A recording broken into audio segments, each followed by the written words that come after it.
Welcome to Beauty Disruptors, where the real innovators, risk takers, and artists of the beauty industry come to talk about how they built something different. This is for the ones who refuse to play by someone else's script, who design their business, their craft, and their success on their own terms. I'm Jade Hernandez, a paramedical tattoo artist, entrepreneur, and someone who believes that beauty is power. When it's true, when it's real, and when it's yours. Here, we go deep. We talk about what actually works, what's broken in the industry, and how to build something that lasts. So if you've ever felt like you just don't fit into the traditional mold of success, good. You're exactly where you need to be.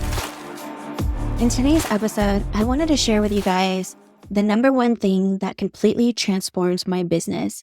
It was a skill that I wasn't naturally born with. And I think it's also a skill that a lot of people shy away from because of maybe some of the negative connotations that we have about it. But I can tell you that if you can learn to shift your perspective when it comes to this one particular skill set, it will become a lifelong skill that you are going to carry and be able to use many times over in a variety of situations and circumstances that you find yourself in. And when I was able to really begin to invest, learn, and challenge myself and become a lot more comfortable with this skill, I'm telling you, night and day, my business completely changed. And that skill is learning how to sell. In our mentorship, so we do monthly phone calls with our mentees, people who have trained with us.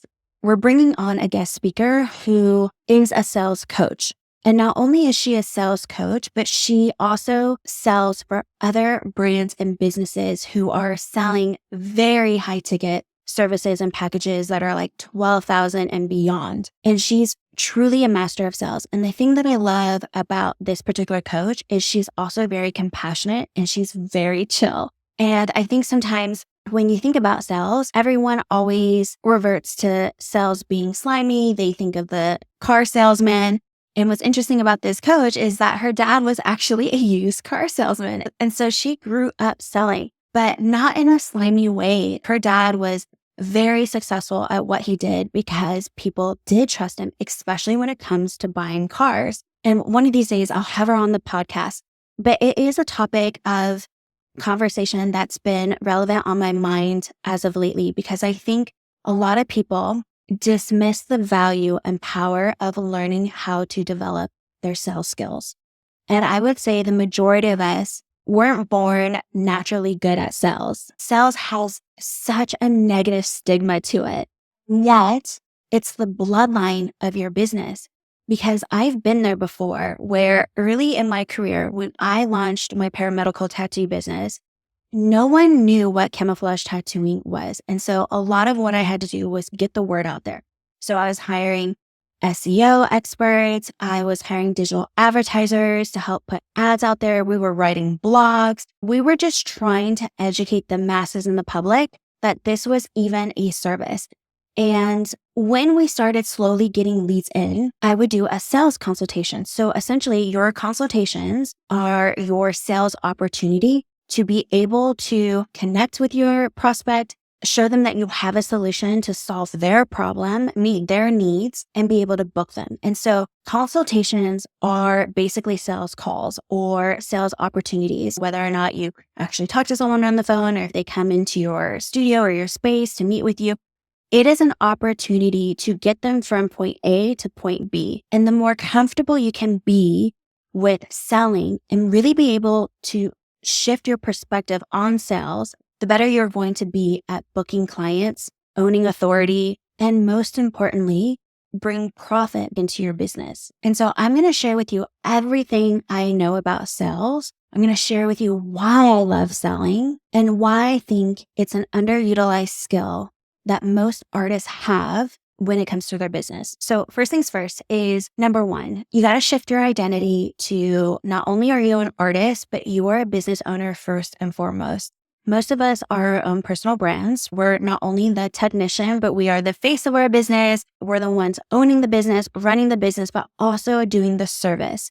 And so when it comes to selling, I think a lot of artists get stuck in the employee mindset that I am just the technician. I just want to do beautiful work. I just want to service this client, all is well. But what they forget is that they're actually a business owner and they're an entrepreneur first and foremost before they're an artist. Because if you can't get clients booked, if you can't get leads in, if you can't generate prospects, you'll have no one to tattoo. And so the more comfortable you can be at really owning your identity as a business owner and start thinking like an entrepreneur and a business owner and less of the employee mindset, the more expansive your business will be. So early in my career, when I was going from a $45 airbrush tan, because that's what I was doing before I became a camouflage tattoo artist, we were selling tans at $45, not a ton of money. And so then having to jump to all of a sudden, I'm doing consultations with clients and pitching thousands of dollars to service them. That was a huge gap. That was a huge jump. And I had to get really comfortable, even like blurting out the investment is $1,500 or this is going to cost $1,000. I had to get comfortable with actually speaking about those numbers because at the time I was so used to just booking clients at $45, which wasn't a stretch. And so there's a couple of other components that had to come into play, which I'm happy to share in another episode, like really learning how to shift my money mindset. And having grown up in a very scarcity-driven household, really learning how to heal that so that way I could comfortably talk about higher ticket price points. But in the beginning, as we were doing ads and blogs and really putting the word out there, we were getting potential leads and prospects in who were inquiring and interested in learning more about camouflaging their stretch marks or scars. And I remember it got to a point where finally these prospects were trickling in, but every time I got on the phone, I could not book them. And it got to a point where if I did 10 phone calls a month, so here I am talking to 10 different people, excited that like our ads are finally working or that people are learning about this. And I have this opportunity, I'm talking with them, explaining how it all works, and yet they're not booking. So like they're just ghosting me after I tell them the price, they're just crickets. It's natural to then start feeling very uninspired, very unmotivated to take on the next call because I kind of got stuck into my pity party victim mentality of like, what's the point? They're going to shoot me down anyways. They're going to ghost me. Now, typically when this happens, and this is really important to listen because I'm pretty sure one of you, if not more, are probably doing this. But when we aren't able to book a prospect or book a client, what then happens? And whatever happens after that circumstance or that situation is really important to think about because one, what I see a lot of artists do is they'll start justifying why it happened and start blaming the economy. Oh my God, it's the economy, it's COVID, it's the political climate.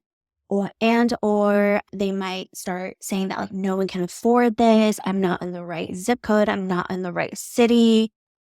Or even though my trainer said that I could charge this, I don't have any experience. They don't trust me. And so nobody's going to be able to afford this. And so I should lower my prices or I should discount.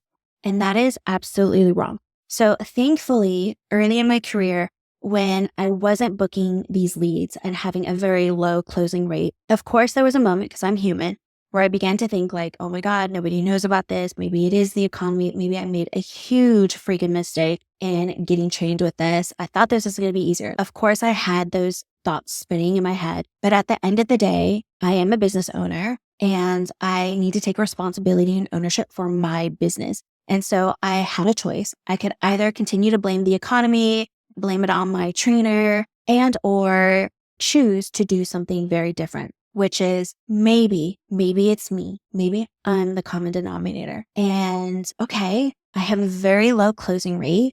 So this must mean, which I know, I just jumped from a $45 tan pitch to all of a sudden thousands of dollars. Like it's me. I need to learn how to sell. So thank God I had enough self-awareness to realize that I just didn't know how to sell. I had never sold high ticket services ever.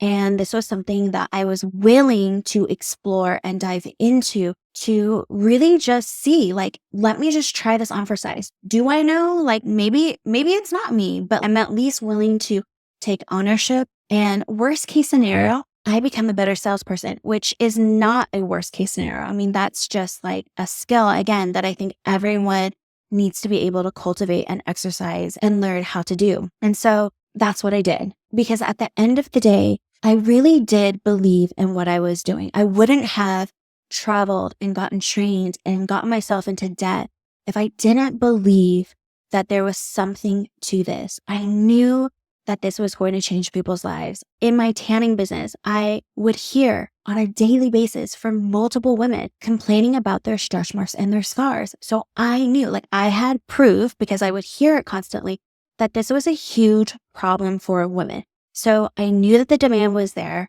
I knew that I could minimize stretch marks, that camouflage tattooing could really conceal them and hide them. And so with that awareness is where I came to the conclusion that maybe it is me. The service is great. There is a demand, but the one thing that is not flowing is the fact that I am not booking these clients after I'm talking to them. And so that's when I began to research how to sell. And I invested in sales coaching programs and really learning how to ask questions and to take the authority and lead in my consultations. And then when I started to implement a couple of things from here and a couple of things from there and seeing the results happen for my business, like instantly, is when I became a believer. And actually, it actually made me really excited. It became a game that I was playing and having a lot of fun learning, but also getting the rewards of people booking. And how that happened, at least for me, was I had signed up for a sales coach and he was really great at selling. Like he was, I would say, like a natural salesperson. When they say like you could sell ice to an Eskimo, like he was that person.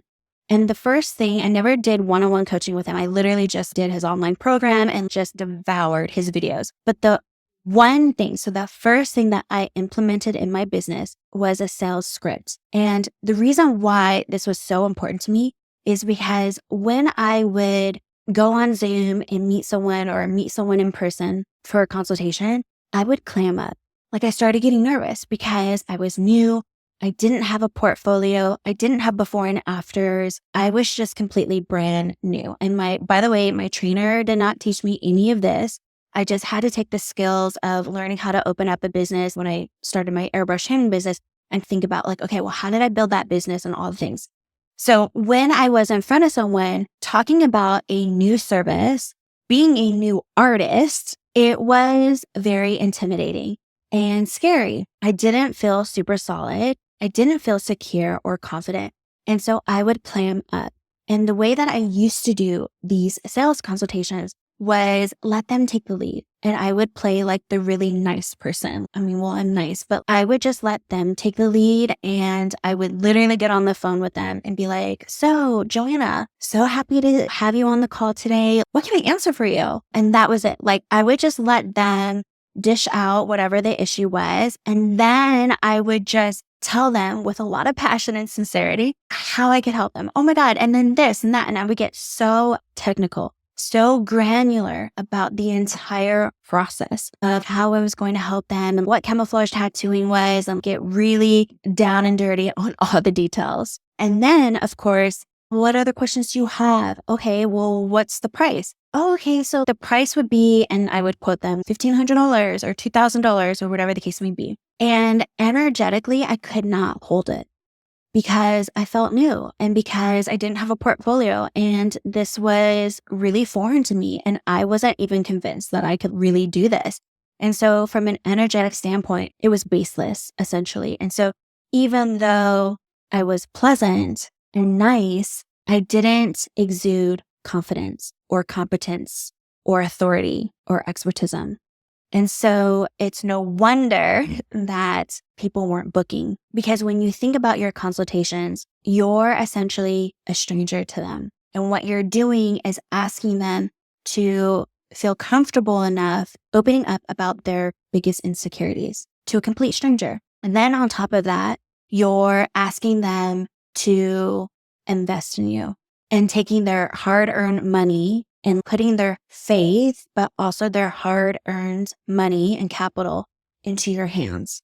And that's a lot to do. And that is the reality of the dynamics that we have when we're in front of someone during a consultation. And I wasn't doing that well. And so the first thing that I implemented from this sales program was a sales script. Sales scripts, I think, also have a really bad negative connotation. But really what I want you guys to think about is all a sales script is its flow.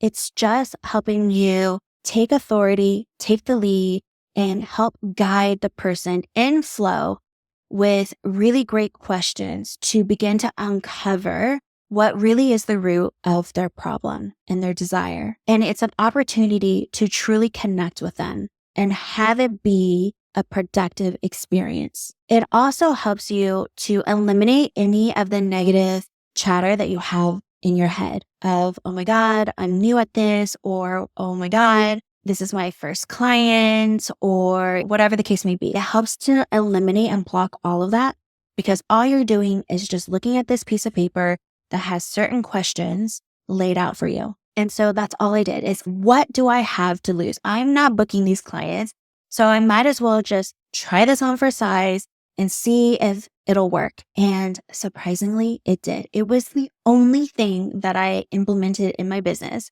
was a sales script. And I was so robotic. So when I tell you guys that this was so new to me, like I literally would print it out and then read the question, look at them, wait for their answer, and then read the next question and look at them. And it was so robotic. Whereas today I can just freely connect with clients. I already have certain questions that are my favorite that I love to ask during consultation. It's a lot more free flowing. But in the beginning, I was extremely robotic. And to my surprise, I tell you guys, I was shooketh to my core because when I started implementing, the only thing I implemented was, okay, let's just put this sales script out. I began closing 40% of clients right away. So that means when I was on a call, let's say a month, so I have 10 prospects that I'm doing consultations with in that particular month, and I'm actually booking 4. Whereas before I even implemented a sales script, it was like one random booking out of 10 calls. And this was huge. That's a drastic change. And then I felt a lot more inspired and motivated of being like, oh my God, this is actually working. And what it really did from a bird's eye view, when I look back at like, okay, what did the sales script really do? It was able to be an anchor for me because I was nervous. I mean, I couldn't take that away, but it allowed me to focus on, let me just get these questions out. Let me ask her better questions. Let me take charge. Let me take the lead. And when you think about confidence, you have to borrow it from somewhere else if you don't have it within you. And so I was able to borrow it from the sales script because I was like, all I got to do is just follow this flow. And what it exuded to the prospect was that, okay, like this is actually productive use of my time. She knows what she's talking about. I'm being guided. I'm being led. She's leading this consultation. Whereas before a sales script, I would let them take the lead. I would just be like, oh, so what can I answer for you? And let them kind of rant on whatever it was that they wanted to. Whereas now, and I think about it all the time, like, gosh, if I was getting plastic surgery or I was investing in something pretty big, I would feel so much more comfortable if I felt the surgeon had a protocol, like boom, he had a flow, there was structure. I would feel so much safer in his or her hands if I felt like there was structure and a flow, like there was a container versus them being willy-nilly. Oh my God, I love your outfit. What can I do for you today? No, I came here today to talk about whatever, and the energetics of it would be so different. And so that's what a sales script allowed me to do, even though internally I was still not super solid.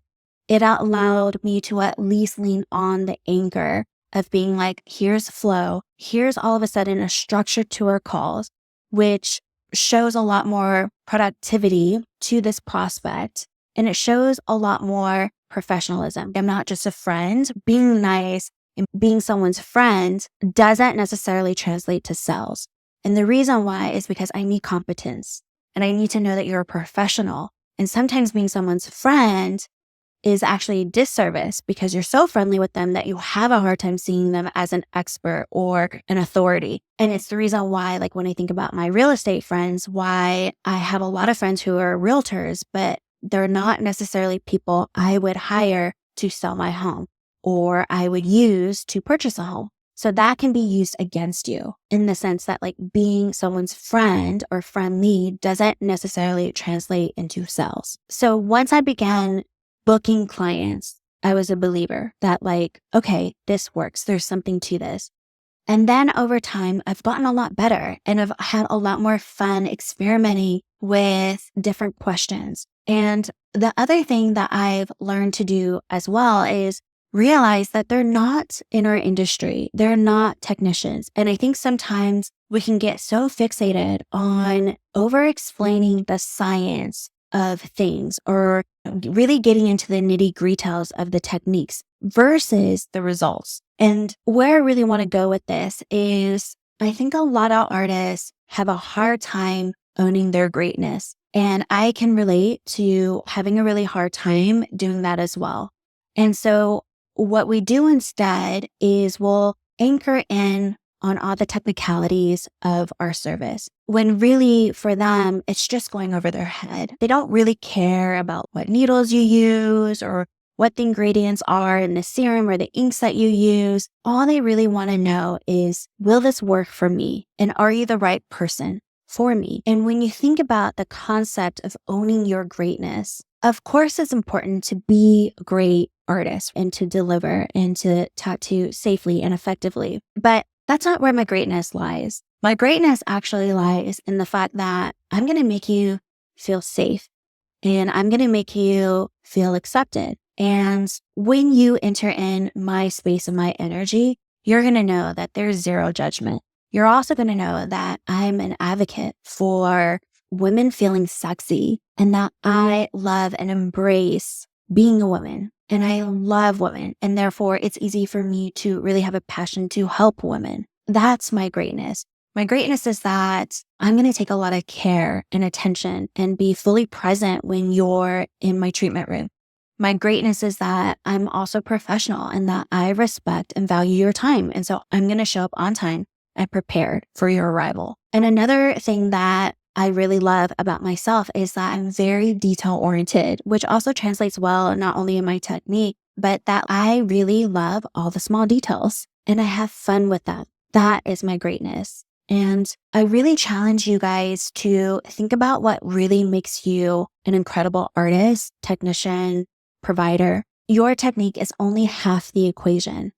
And really what people want to know is, will this work for me? And are you the person to do it? And that's huge, especially if and when the market becomes oversaturated, is what unique characteristics, what is about your unique essence is going to make me feel pulled and compelled to work with you. And the beauty of that is all of us are so unique that we all have something innately great about us. And I think the more that you can show that, the easier you'll be and flow when it comes to sales and booking clients, is really owning that greatness and letting that shine through, whether it's on Zoom or a phone call or in person when they're sitting and they're meeting you for the first time. It's like they are choosing you, not just the service. And I think that is going to be a huge thing on an energetic level of what can completely transform and shift your business when it comes to profit generating skill set. And it's a hard thing to do. I remember last year on one of my coaching communities is our coach at the time had really asked us to own our greatness. She's like, I really want you to brag about how amazing you are. And man, was that so hard for all of us. It was a really pivotal moment for me too, because I actually ended up like starting to cry, which was very surprising for me. I didn't think I would just bust up in tears, but when it was my turn and I had to really own and brag from one polar extreme, because in this particular coaching community, it really is about becoming visible and owning your own voice and authenticity. And so on this call, she was telling us that we have a really hard time because of our fear of boasting and looking conceited or whatever the case it may be. But we were actually not owning our greatness and our unique characteristics. And so she's like, I believe all of you are really amazing at what you do, but you're not owning it. And that's affecting how you're portraying yourself online. And so in this exercise, she had us try on for size the complete opposite of being braggadocious. And it was so vulnerable for me to talk about how great I was. And I remember feeling the tears coming up and I'm like, oh my God, why am I crying? Like in the middle of literally as I'm saying, I believe I'm a great artist, and then just starting to clam up and feeling the tears coming through. And there was a moment where I was like, what the fuck? Push those down. And I wanted to dismiss it and minimize it. But then there was, thank God, a higher part of me that was a lot more compassionate and understanding and knew that this was a powerful moment for me to heal, where it was like, just let it out. And so then I just started bawling. And then I started noticing my body beginning to shake. And so what that told me was that this was deep down ingrained in me, where I had a really hard time owning my greatness. And when I started bawling and just shaking, my coach, my lovely coach, all she kept saying was, you're safe, you're safe. And I just let out the tears. I could think about that right now, just having so much compassion for that girl. But it was so beautiful and yet so fucking hard to do, because I could go into my childhood and how like shining my light and my passion, and really did hurt people unknowingly. I remember, gosh, I could think about all these little moments as a kid that you internalize as that's a bad thing. Don't ever do that again. I remember I used to love playing handball, for example, and playing with this girl, absolutely killing it. And I was so in the moment, just like so happy, so competitive, and just really having a fun time. And I remember just laughing and having the best moment, just being fully immersed and embodied in that moment of winning, that I turned around and looked at her and she was crying, just bursting with tears. And in that moment, I subconsciously made a story of when you win, you hurt people.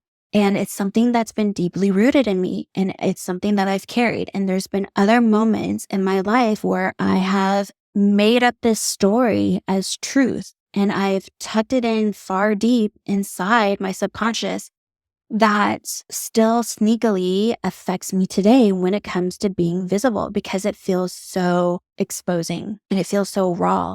I mean, I just did a video shoot for our website and social media this week, and it's so interesting, but it's like, gosh, even with all the coaching that I've done and therapy and everything, it is still hard to really allow yourself to be seen. And where I was going with that was owning your greatness is going to be a key in attracting your dream clients and giving them an experience that truly transforms their lives. Because the more that you can own your greatness, the more you will allow them the space to own theirs when they finally commit to the yes to investing in themselves. And when it comes to sales, this is where you've probably heard sales as service, sales as service. Because just like I can go to an incredible restaurant and be dying to tell you about how amazing it was. And oh my gosh, you got to take your partner. You guys got to do date night. It was so amazing. The food was incredible. You got to try this and the service and the ambiance and whatever. Just that excitement and passion that I have, the frequency of that, and referring you to have an incredible experience just like I did, so that you can find joy in your life or have a moment or create memories that's going to bring you so much happiness and excitement too. That is the essence of what we do when we sell how incredible camouflage tattooing is. It's the same thing. And so that's why people will say sales as service, is because you are constantly selling in your life, whether you know it or not. Like when I need Jet, my 6-year-old son, to clean up his mess, I am selling to him why he needs to clean the house, but I'm trying to make it fun. So I'm selling him the idea to clean up. So I can tell him, I bet you can't clean up this table in 60 seconds. And we make it like a fun game. Okay, that was really fast, Jet. Okay, do you think that you can clean the living room in less than 60 seconds, even faster? And so we make it into a fun game, or we have a timer or whatever the case may be. So it doesn't have to be a chore. It doesn't have to be a drag. Or selling to my husband that we need to eat healthier, or maybe we need to invest in meal prepping because I hate to cook at night, or whatever the case may be. So we are constantly selling. And the more comfortable that you can get with the concept of selling, I promise you, it will literally change your business. It is the lifeline of your business, because you can't continue doing what you love, which is maybe the artistic side of things, right? If you don't have anyone in your chair. If you can't sell them that you're the competent artist that can make them feel better, that can help them minimize this, that can do it better than lasers, for example. The first step is you got to get them in your chair. And how you do that is by developing this skill. And it's by developing authority and your expertism and owning your greatness, but also being a better listener and really asking better questions so that you can get more quality answers from them and really begin to create an experience where you are connecting with them.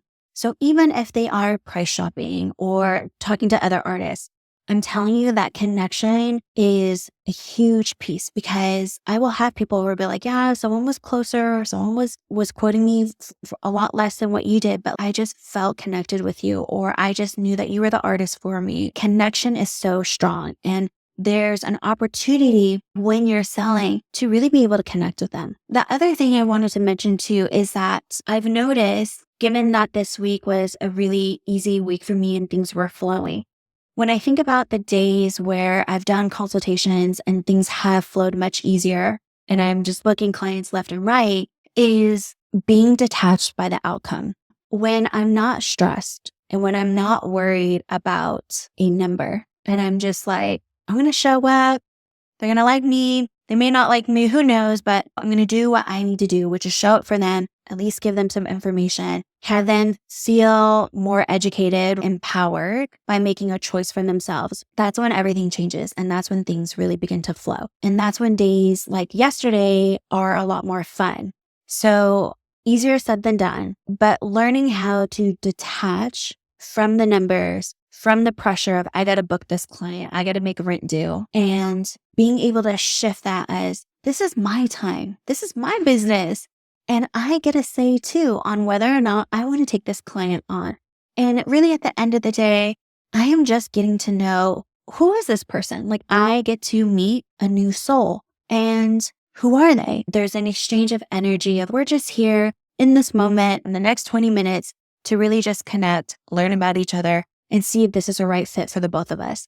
Anytime I can lean into that energetic frequency, days like yesterday just flow very easily. And so that's even a reminder for me as I'm speaking to this microphone of being like, Jade, you gotta just have more fun with it. So with all of that to say, is selling is not a bad thing. Selling is a tool, and it's an incredibly powerful tool in your business, especially because it's the beeline to profit. So no, it's not that you're in the wrong zip code. No, has nothing to do with the economy or who our president is. It's your ability to be able to lean into this new skill set and to invest in learning how to do it better and do it the right way. Learn from people that speak to you. I wouldn't go back to the original sales coach that I had. It's just a different energetic way of selling. Now I would be leaning more towards feminine-based energetics when it comes to selling and more compassion-based.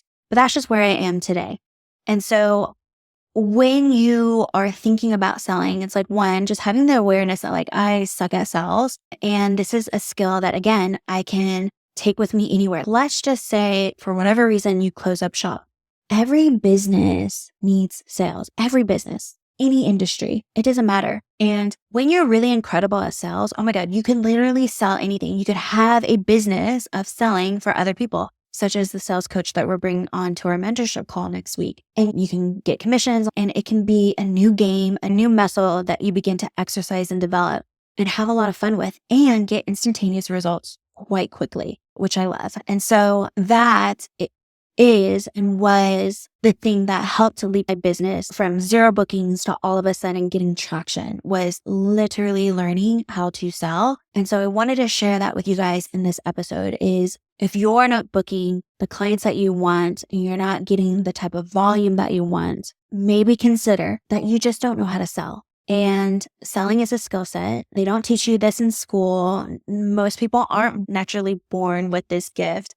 If anything, we've always been taught that selling is bad, it's slimy, manipulative, or shady, whatever the case may be. And that is actually what's keeping you small. And the more that you can embrace the art of selling and how it is the same thing as referring your friend to listen to this podcast or read this book because it was life-changing, and see it as that is what you do as a business owner and an artist, is exactly what you do to potential prospects. You cannot help but see your business change, become more profitable, become more productive. And that is what I want all of you guys to have. So, secrets out. That was my number one thing that I did that grew my business. If I had spent a ton of money on ads and I wasn't able to close any of them, that would be a waste of money. But it was the fact that the ads were working, they were bringing in prospects, but learning how to actually book them and convert them is ultimately what began to change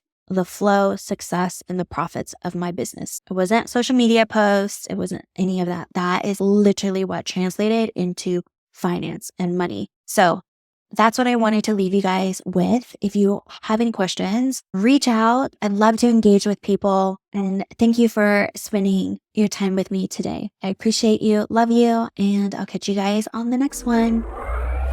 Thank you so much for listening. This conversation doesn't end here.